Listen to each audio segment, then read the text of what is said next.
வணக்கம். இது நம் கதைகள். ஊரே திருவிழா கோலம் கொண்டு நிக்குது. ஆனா இந்த வீட்டுக்குள்ள மட்டும் ஒரு உள்நாட்டு போர் நடக்குது.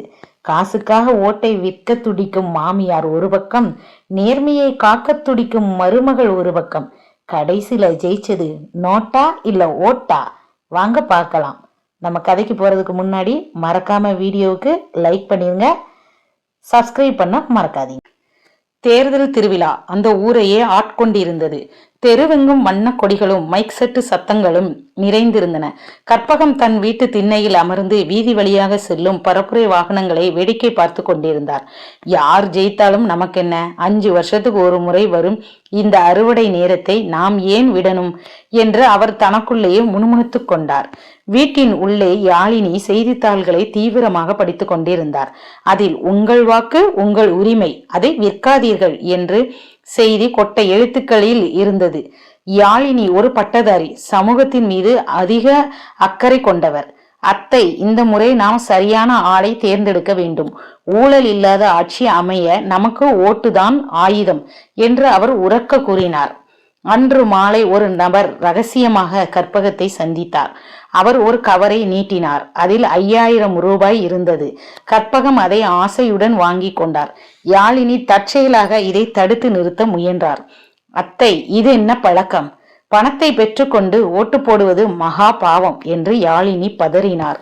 கற்பகம் கோபமாக திரும்பினார். என்னடி பெரிய பாவம்? வீட்டுக்கு வரி ஏறி கிடக்கு. கேஸ் சிலிண்டர் விலை விண்ணை தொடுது. அங்கே கோடி கோடியா கொள்ளையடிக்கிறாங்க. நாம ஒருத்தர் 5000 வாங்கினால் தப்பா? என் ஓட்டு என் இஷ்டம், அது விற்பனைக்குத்தான் என்று கத்தினார். யாழினி அமைதியாக அவர் கண்களை பார்த்தார். யாழினி மெதுவாக கற்பகத்தின் கையை பற்றினார்.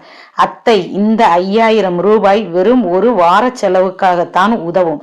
ஆனால் இந்த ஒரு ஓட்டு அடுத்த 5 ஆண்டுகளுக்கான நம் தலைவிதியை தான் தீர்மானிக்கும்.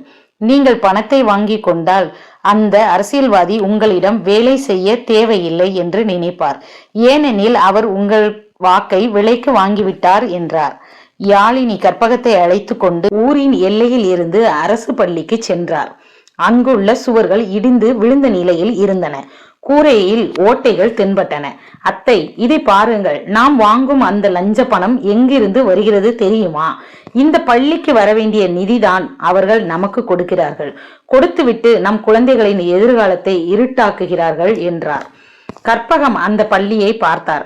அவருடைய பேரன் இதே பள்ளியில் தான் படிக்க வேண்டிய இருக்கும் என்ற எண்ணம் அவரை தாக்கியது. யாழினி, நீ சொல்வது சரிதான், ஆனால் எனக்கு புரியவில்லை.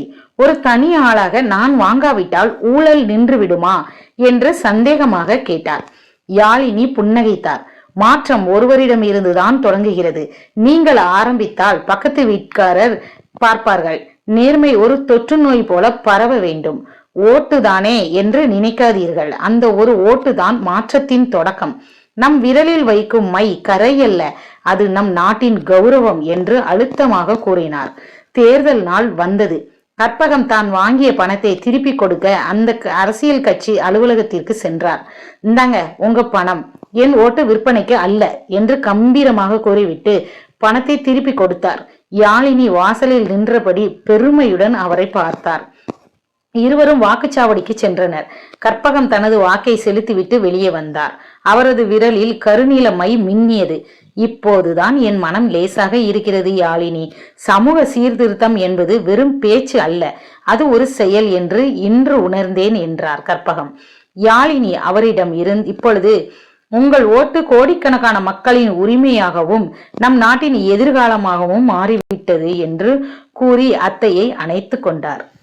இந்த தடவை வரும் தேர்தல்ல நீங்க என்ன பண்ண போறீங்க? பணத்துக்கு ஆசைப்பட்டு ஓட்டை விப்பீங்களா இல்ல நேர்மையா ஓட்டு போடுவீங்களா? கமெண்ட்ல மறக்காம சொல்லிட்டு போங்க. நன்றி. இந்த கதை உங்களுக்கு பிடிச்சிருந்தனா மறக்காம லைக் பண்ணுங்க, ஷேர் பண்ணுங்க, கமெண்ட் பண்ணுங்க. மீண்டும் சந்திப்போம் அடுத்து நம் கதைகளோடு.